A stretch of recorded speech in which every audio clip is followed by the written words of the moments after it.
મહેસાણાના સામેત્રા ગામ નજીક પેપર મિલ ફેક્ટરીઓ અને કારખાનાઓ સામે ગ્રામજનોએ ઉગ્ર વિરોધ કર્યો છે। ફેક્ટરીમાંથી નીકળતા ઝેરી વાયુને લઈને સામેત્રા સહિત આસપાસના 5 ગામના લોકો હેરાન પરેશાન થયા છે। કંટાળેલા લોકોએ રોડ પર ઉતરીને ચક્કાજામ કર્યો અને ઉગ્ર સૂત્રોચ્ચાર કર્યા।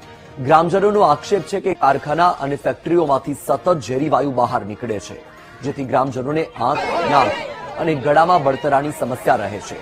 લોકોની તબિયત એટલી હદે ખરાબ થઈ જાય છે કે હોસ્પિટલમાં દાખલ પણ થવું પડે છે। ત્યારે કાયમની આ સમસ્યામાંથી છુટકારો મળે તેવી ગ્રામજનોની માંગ છે। ફેક્ટરીમાં તો 2 વર્ષથી અમે દરેક જગ્યાએ રજૂઆત કરી છે।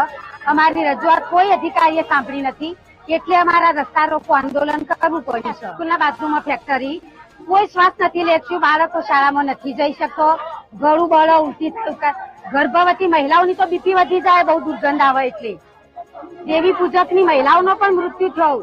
એ લોકો રાત્રે જોય કે ફેક્ટરી બંધ કર તો માલિક તો ધમકાઈને બહાર કાઢી મૂકે કે જતા રહો, ફેક્ટરી તો ધૂમ ચાલુ રહેશે। એની તાકાત છે બંધ કરવાની, તો આ પ્રશાસન શું કરે છે? તો અમે રજૂઆત કરી, પેપર મિલમાંથી જે દુર્ગંધ મારતી હતી અને એના કારણે જે પ્રદૂષણ ફેલાતું હતું એ અમને પબ્લિકના બહુ જ અતિશય જેને ક્યાંક અસર કરતું હતું।